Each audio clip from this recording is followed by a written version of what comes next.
Now, again, it's been a while since I played this, so I have to remember what I was doing. Right, the burn victim, the spontaneous combustion person, and I think I wanted to get a pile of ash from her, for some reason.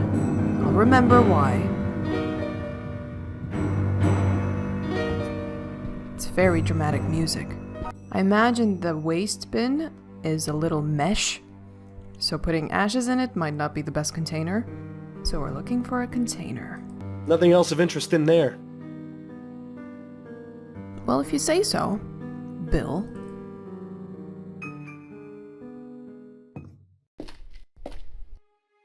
What about this vase? Just take out the plants and put some ashes in there and you're done. Fine, let's check out another location then. Where was it? The Brentwell magazine. Gascon. So that's where she burns. I just want to visit Addie. See what she's doing. Remember she was a little upset with me? Because I got... I'm here. Wasted. Good to see you've made it back in one piece. Ooh, that snark. She's still kind of mad. You've got an appointment with Charlotte Robineau later today, don't you? Are you using your detecting skills on me now? I spoke with her at the Gascon Supper Club, and she mentioned you. Turns out she knew Desiree Lathan. Makes sense. That social circle is tiny. She wasn't very forthcoming, though. Do you think you might try and persuade her to talk?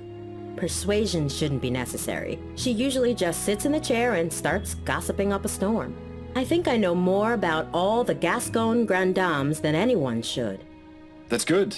That's very good. Right. These are the things I want you to ask her about.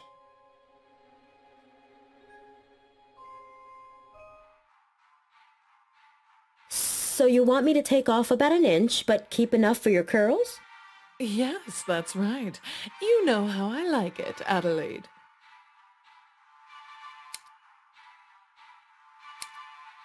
What happened to Desiree?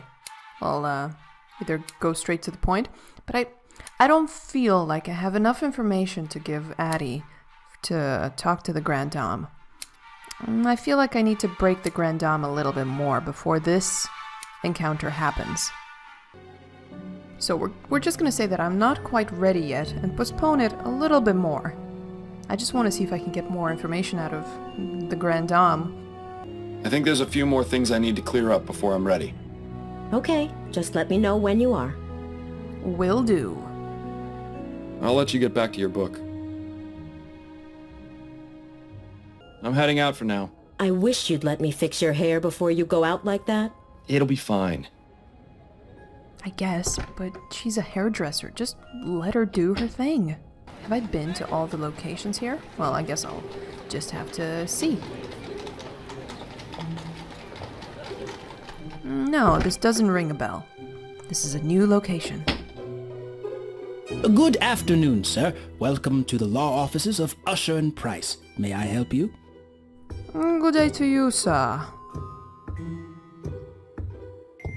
Yes, good afternoon. My name is Miles Fordham. I'm a private investigator, and I'm looking for Jonas Usher. Oh, I'm sorry, sir, but Mr. Usher is not seeing anyone today. If it's a matter of urgent legal importance, you could see Mr. Price. But it's urgent. And I don't want to see Mr. Price. Because I have to speak with Jonas Usher. Since he sent the letter. A request to make changes to your beneficiary and your last will and testament. Make the necessary edits. Alright. Begging your pardon, sir. Yes? Yes? If I may ask, what is the reason for Mr. Usher's refusal to see anyone today? He has a rather important trial starting tomorrow, and doesn't want to run the risk of falling ill. Falling ill? And Mr. Usher is very particular about his health. Very particular. I see. Might it be possible to relay a message to Mr. Usher? Yes, you can leave a message or calling card with me, and I'll make sure Mr. Usher gets it. I'm a little apprehensive. Sir, it is of the utmost importance that I speak with Mr. Usher. And as I said, he isn't taking visitors today. but it's in regards to his client, Desiree Lathan. Or should I say, former client. Miss Lathan found another attorney? No, I'm sorry to be the one to have to inform you, but she's dead. Dead? I had no idea. No? It was in today's newspaper. I haven't read it yet. Mr. Usher forbids it in the office. But surely he's read it, just because he forbids you reading the paper in the office. No, I mean he forbids the presence of newspapers in the office. He fears they bring in outside germs. I see. In any case, if what you say is true, I'll need some sort of proof.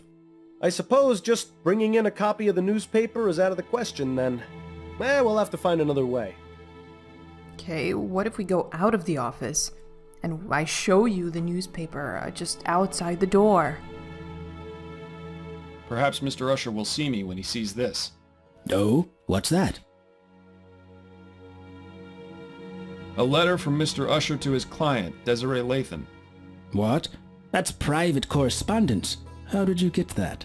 It was evidence I found at a crime scene. And how is it relevant? The crime scene in question was Miss Lathan's own bedroom, where she was found burned to death. That's quite a claim, Mr. Fordham.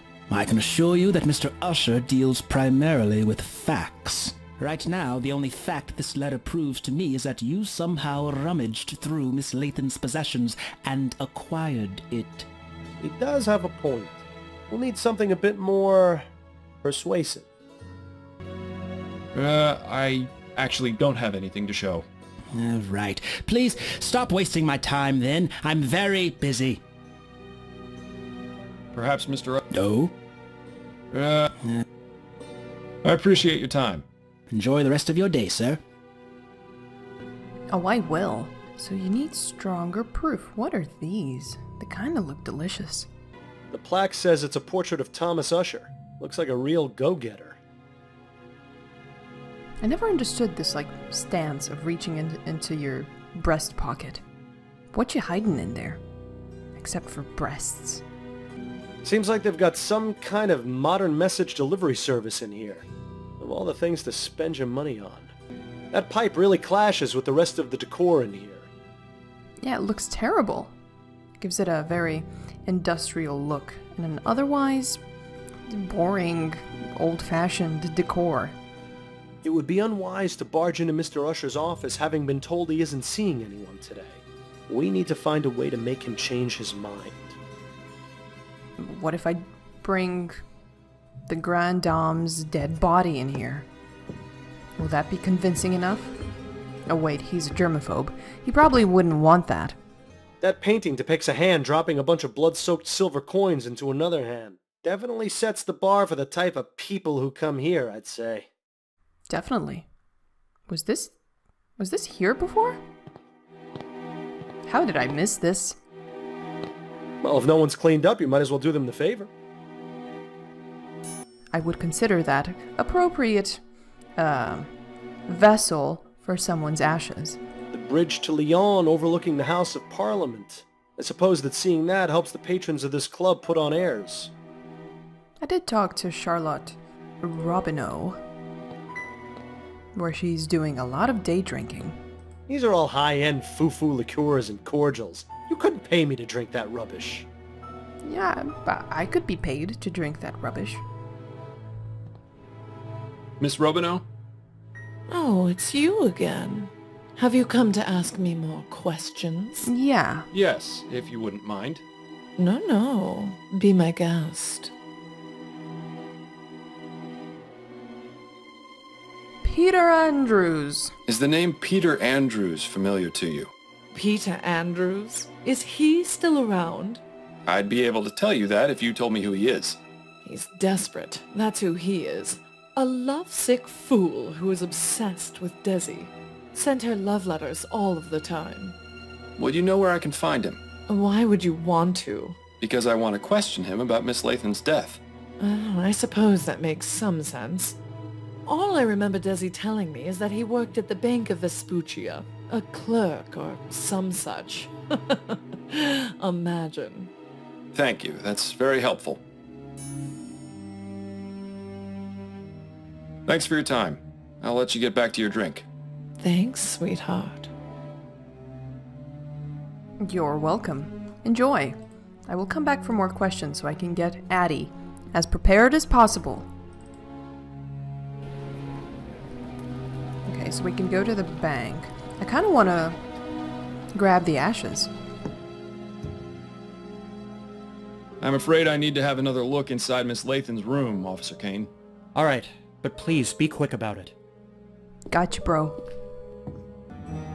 Oh, Miles, really? You're going to carry the ashes around in a pewter mug? It's vital to the investigation that we find out exactly what happened to the body. If anyone can tell us for certain, it's Dr. Edwards. Fair enough. I suppose this isn't the most unpleasant thing you've carried around before. Remember that time we had to go looking for that murder victim's missing head? I'd really rather not, actually. Gnarly.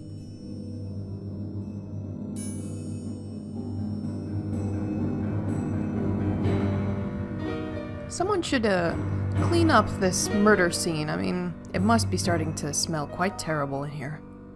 Alas, poor Desiree, a woman of infinite riches. Come to think of it, that question might be worth answering. I don't think Desiree will be able to give us a hand with this investigation. Bill? What? I thought it was funny. I also thought it was funny. This one's clean. Well, aside from the fact that the rest of the leg is burned off. There's a tattoo on her ankle. It says, "Dancing through life." Hate to break it to her, but that dance is over. Just a pile of ashes. They can't tell us much more than we already know. The flames must have been fairly high to be able to stain the ceiling like that.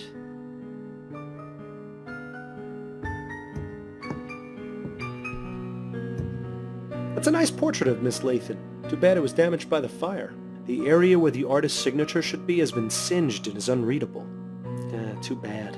But the date is still legible. It's from this year. Nothing else of interest in there. Miss Lathan's half-written article about igniting the fires within. Pity we'll never be able to know how it ends. Well, it ignited the fire within. Job well done, I guess. Ugh. The smell from the bedroom is getting worse. I don't know how much longer I can stand it. Is it because I'm carrying the ashes? Probably. Desiree's ashes. The fetid, stinking ashes of Desiree Lathan, contained in an unwashed pewter mug. Now, if that isn't just nightmare fuel for a germaphobe, I don't know what is. Have Dr. Edwards, the coroner, examine... Okay, the ashes. So we have to go to the police station with those. But I think I'm gonna take a round of all our locations, just to give Desiree, a little day out, so people can take her all in. Oh, that smell! I thought I told Mr. Usher to throw away that sandwich. So now she smells like a bad sandwich. Begging your pardon, sir. Yes? Yes. Oh, we can show him the ashes? Well, I don't think it's a good idea to show him, but I will do it and then reload. You said you wanted proof of Miss Lathan's death? Well, these are her ashes. Oh, what is wrong with you? Get out of here this instant, or I'll have you arrested. What the hell were you thinking, Miles? Have you gone insane? I got an achievement that says I'm a total ash hole. Fair enough. It was probably not the best thing to show them, so I will just reload. Ugh, what is that? I think the water closet may need a cleaning. And now she smells like a toilet. Here, it's your friend. It's your dear friend Desiree. Excuse me. Ugh, get away from me, you horrid man. You smell like rotting flesh. You're not gonna make too many friends with those ashes in your pocket, Miles. Alright, so I can't even talk to her while I smell like rotting flesh, which is spot on. You have a very fine sense of smell, milady.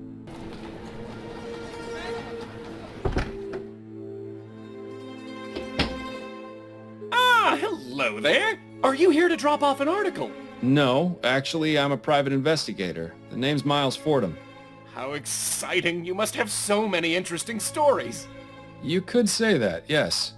Please, come in, come in. I'm Alan Brentwell, owner and publisher of Brentwell Magazine. Pleasure to make your acquaintance.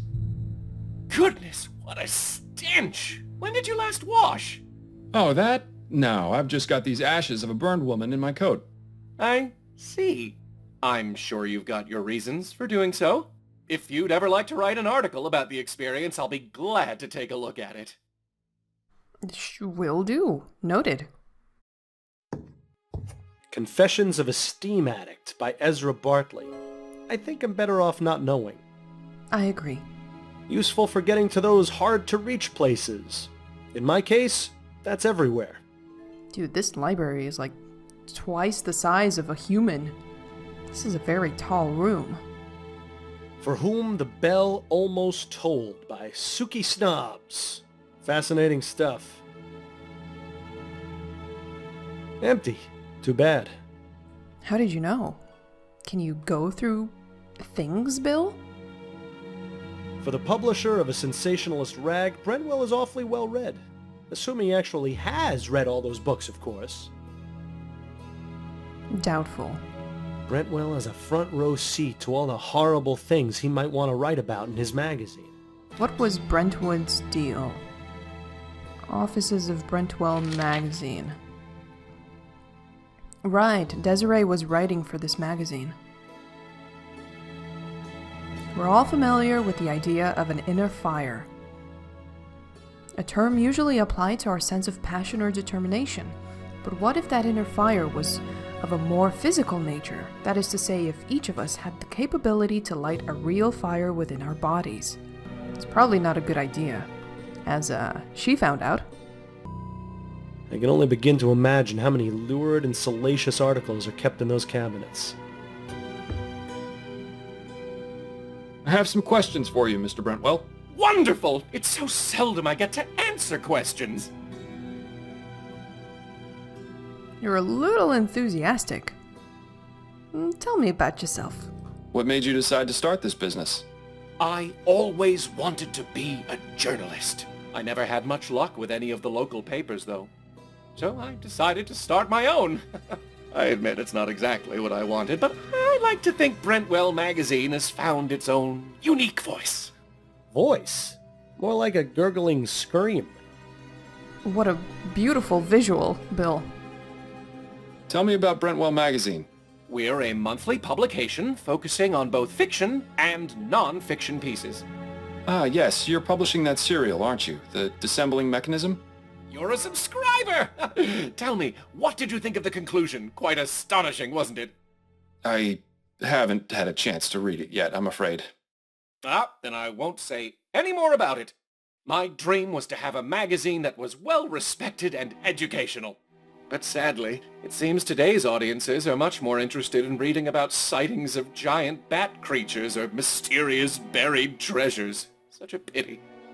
I hear you have a bit of a reputation for making your reporters do questionable things for their articles.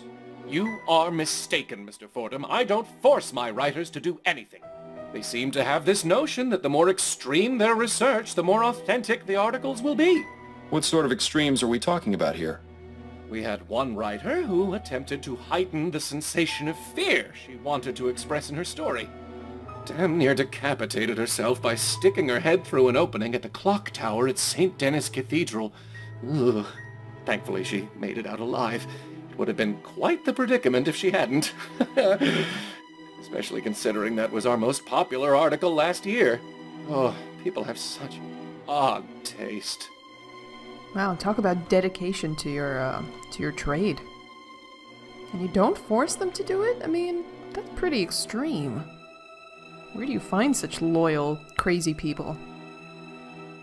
What can you tell me about Desiree Lathan? Desiree Lathan. Oh, why, she came to me a few weeks ago in response to an ad I took out requesting articles. She told me she had an idea readers would love. We agreed on 10 crowns per paragraph, and she was on her way. Come to think of it, I haven't heard from her in a few days. Well, I hate to break it to you. Were you aware that Miss Lathan is dead? What? No, I had no idea. What happened? I'm not exactly sure. She seems to have burned to death under mysterious circumstances. Mysterious circumstances? Most of her body was burnt to ash, but there's very little fire damage around her. It's as though she herself just caught fire. Oh, that sounds positively ghastly. Oh dear. Is something wrong? I just remembered. The article she was writing. Exactly. Dear God. I hope she didn't go too far with her research. I'm afraid she did. What exactly was Desiree's article about? I'm not entirely sure. She merely came to me with the proposal. She didn't tell you what that idea was?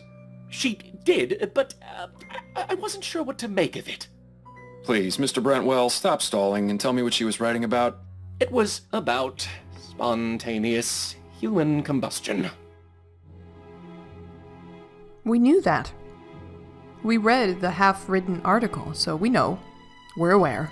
It's terribly ironic. What do you know about spontaneous human combustion? That's the thing. I don't know very much at all. It sounded interesting enough. That's why I accepted Miss Lathan's proposal to write the article about it. But what do you know about it? Only that it's a mysterious phenomenon in which a person catches fire spontaneously and burns to death. It sounds exactly as you described Miss Lathan's condition. Do you know what Miss Lathan's research on the subject involved? Only the one contact I gave her, a Miss Angela Maxwell at the Spectre Society in Gascon. Aha. We've been there before. We're a friend of the society. The Spectre Society, huh? I shouldn't be surprised to hear that name again. Are you a member? Actually, I am. Then I suggest you do some research there. There's bound to be something relevant in that curious library of theirs. Thank you. Perhaps I will. We did read up on human combustion. There was a book on it. Thanks for your time, Mr. Brentwell. The pleasure is all mine.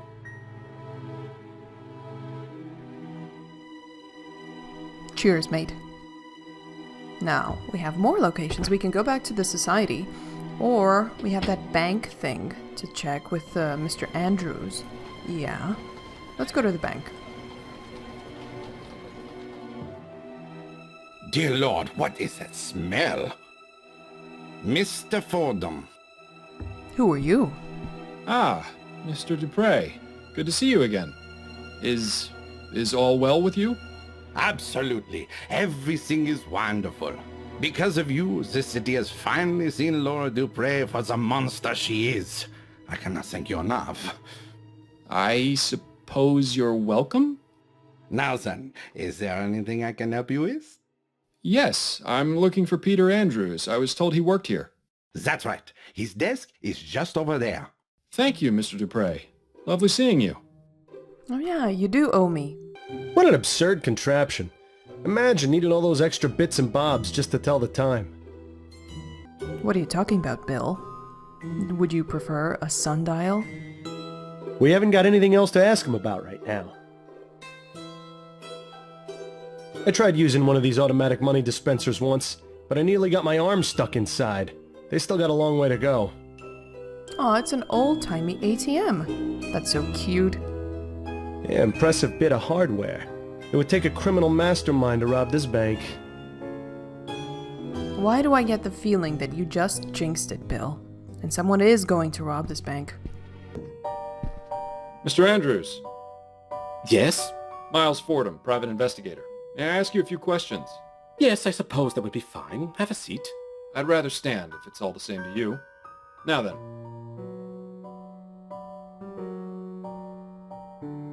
Exactly what is your role here at the bank? I'm the manager. I handle the new accounts, organize finance, that sort of thing. Have you been here long? Coming up on 17 years. Is this at all relevant to your investigation? Anything could be, Mr. Andrews. Do you know Desiree Lathan? Desiree Lathan? No, I can't say the name rings any bells. Oh, come on. You little liar. You say you don't know Miss Lathan. Would you care to explain these? Why are they crumpled up? Did she throw them out? And why do you have them? I just love catching people like this. Me too. Relax, Mr. Andrews. Let's take this slowly. Now, I can assume by your reaction that these are your letters? Yes, they are. So why did you lie about knowing Miss Lathan? I promised my wife I would cut off contact. But you clearly didn't. The most recent letter is from 2 weeks ago. Did she hire you? Your wife? No, that's not why I'm here. Ah, well, that's somewhat of a relief then. So you're married. So your wife knows about your correspondence with Miss Lathan? Well, I don't know if you could really call it correspondence. Desiree never wrote back. But yes, Peggy, that is to say Margaret found out shortly after we married. Exactly how many letters did this bounder send, I wonder? At first I tried to make it out that she was just a friend, but she found one of the more intimate ones while I was writing it. I see. And what was her reaction? What do you think? I still have the scar from the glass that she threw at me. You're still married? Oh yes. Margaret comes from a very strict Catholic family. They would sooner she die than divorce. It hasn't been easy. She makes sure to take full advantage of the situation, always buying herself the most expensive jewelry and spending a fortune on food for those wretched cats. I swear, they're better fed than I am. Where might I find Mrs. Andrews? I'd like to speak to her. Our house is at 713 Longfellow Street, just at the edge of Gascon. But I warn you, it's a goddamn menagerie she's got. I'd stay away if you're averse to being covered in animal hair. I'll take my chances.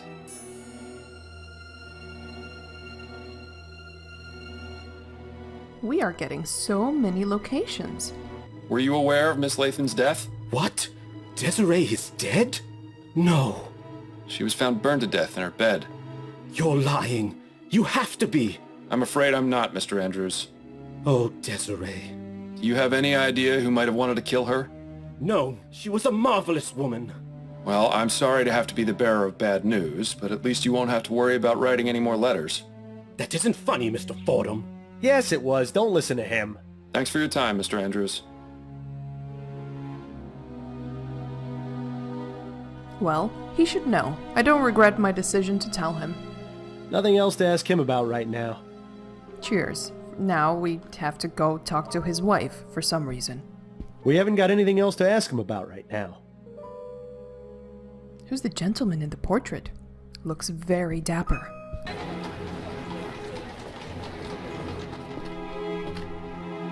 Nice house. It definitely screams, eccentric person lives here.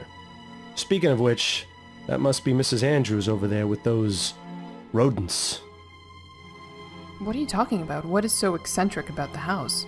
It looks normal to me. Quite nice, actually. Rats with fluffy tails. How anyone can find them endearing is beyond me. Excuse me, Mrs. Andrews? May I help you? I'm Miles Fordham, private investigator. I was hoping you could answer a few questions. All right then. Don't worry, my darlings. Mommy only needs a moment to speak to the nice man, then I'll give you all the nuts you can eat. My little friends just adore nuts, Mr. Fordham. Guess that explains why squirrels are so attracted to her. Oh, hello. I can see the crazy in your eyes. Do you have any hobbies or pastimes, Mrs. Andrews? Well, of course. I do a bit of knitting and I take care of my pets. I take it you're fond of animals? Oh, yes. I just love animals. Most prove to be better company than people. Is that right?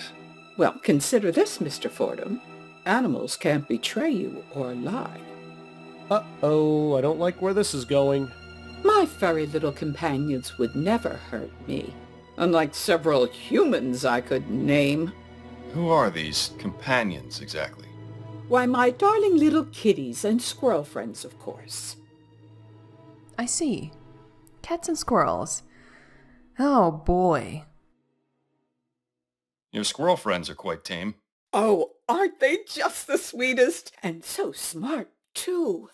When I feed them, they come up and put their little paws on my hands as though they were giving me little squirrel hugs. And the way they look into my eyes, I can almost hear them saying, "Thank you for the nuts." Well, at least you can be grateful that it's only my voice you hear and not some rabid squirrels. Yeah, I guess I'm lucky in that way. Oh boy, this woman. Poor woman. She's seeking comfort in squirrels. She needs to talk to someone. Tell me about your cats. They're the most wonderful little dears. Do you have any pets? Afraid not. My wife isn't too fond of cleaning up after animals. Pity. Cats make wonderful pets. They're good company and are independent, unlike dogs. Edgar and Hubert are my pride and joy. I give them only the best of everything, and they in turn give me their unconditional love. That's delightful. I used to have a wonderful cat named Tobias, but, he had an unfortunate accident. That's why I never let my two angels out of the house. Tobias, eh? What kind of accident? Did you smother him to death? With love? What happened to Tobias the cat? I'd really rather not talk about that. It wasn't my finest hour. You did! Let's just say it was an honest misunderstanding which got blown way out of proportion.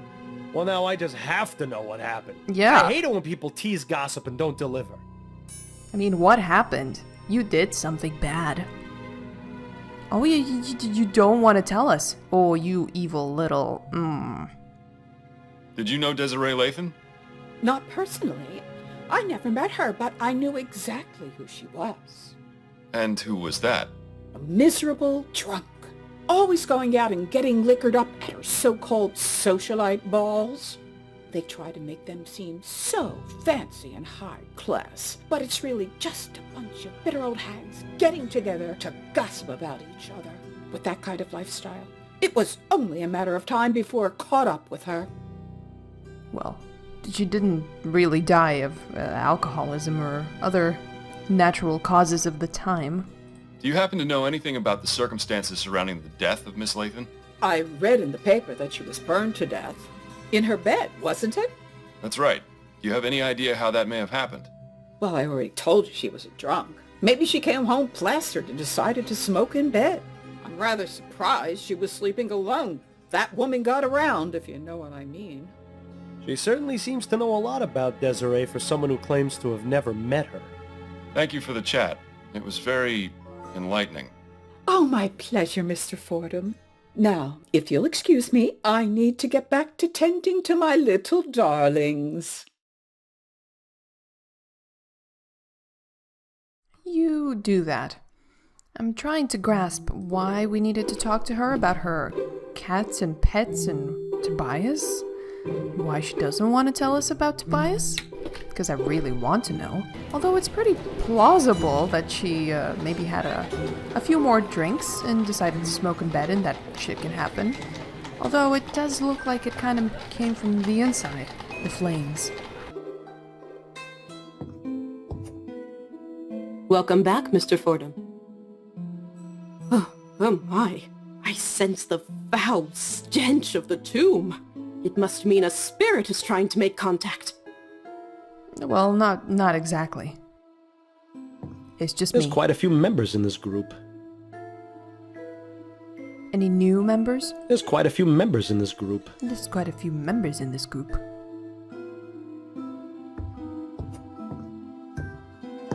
Could I ask you about some things, Miss Maxwell? Certainly, darling.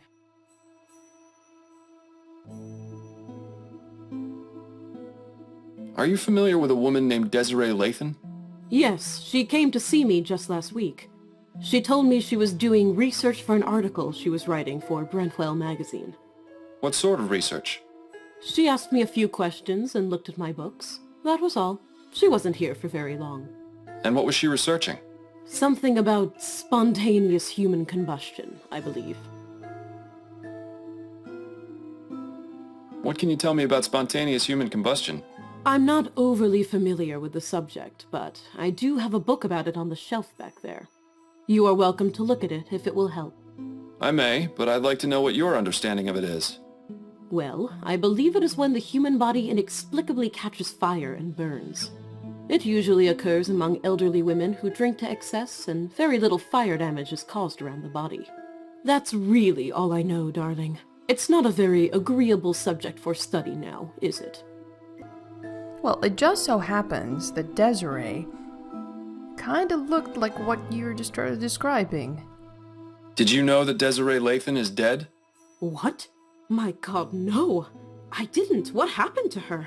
She was found burned to death in her bed. How awful. Do you have any idea how this may have happened?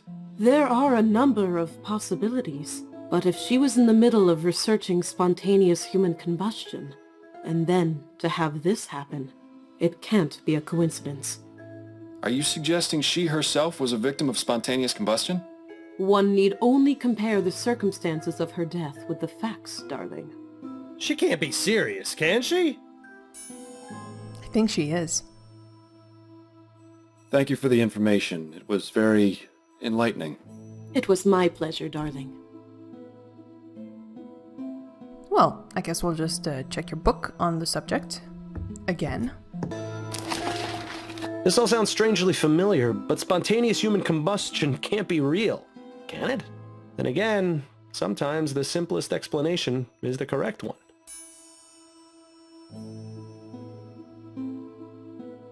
I don't know, man. It's kind of reaching into the realm of impossible, but, you know, it might just be. The victims are chronic alcoholics. Was she a chronic alcoholic? Elderly females. Hands and feet fall off. Fire caused very little damage to things. A residue of greasy and fetid ashes are left behind. A product of alcoholism. All right.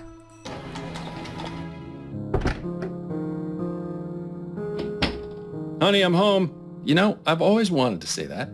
Seeing you come home always puts a smile on my face. Miles, did you leave the gas on again? No, dear. I've just got some pungent evidence on my person. Well, get it out of here before you stink up the place. My plants can only do so much. I just wanted to see what Addie would say. Now, I think we should probably go to the police station. I kind of want to talk to Charlotte again, but she won't speak to me because I smell. So we have to get rid of those ashes.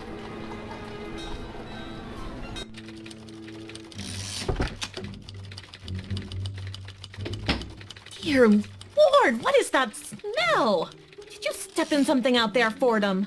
Private investigation is a dirty job, Upton. You know that. Got a moment, Upton? Yes, but let's make this quick. Would it be possible for me to access the mortuary? The mortuary?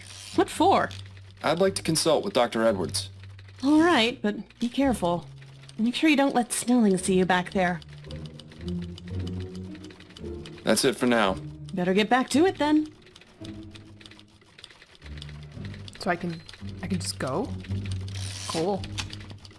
Thanks, Upton. I really hope you don't get in trouble because of me.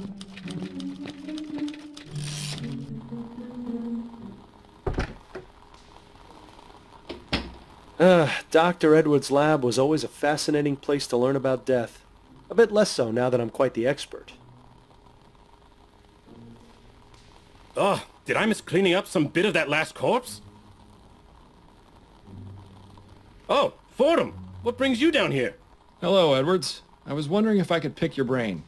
Yes, of course. There's one in a jar over there, and I may have another one around here somewhere. That coroner humor never gets old, does it? It's quite Anyway, good. let me know what you want to discuss. This fellow's not going anywhere. Fair enough, Doctor. Can you imagine the smell in here with, you have a cadaver, and then you have a roaring fire? Must be real nice. Nice and smelly in here. Loads of stuff to look at. Very, very intriguing. That is a nice coroner's table. I mean, take a look at that. That ironwork skull is to die for. Pun intended. Looks rather fresh. There's a plaque at the base of the jar that says H. Putnam. H. Putnam. Where did I hear that before? That must be a reference from something. Another case. Oh, I can't remember, and that frustrates me. Looks rather fresh. Well, at least he died with a smile on his face. Sort of. Silly skull. You don't need the seeing eyeglass anymore. Silly. I'm pretty sure I saw Edwards weighing his lunch on this once. He's very concerned about his dietary needs, I guess. I remember when Edwards used to keep his collection of preserved reproductive organs on this shelf. He must be getting soft in his old age. Or perhaps that's exactly what happened to his collection. Ew. I remember when Edward... Or perhaps that's assorted lab equipment for setting things on fire or causing explosions. You know, the perfect way to pass the time.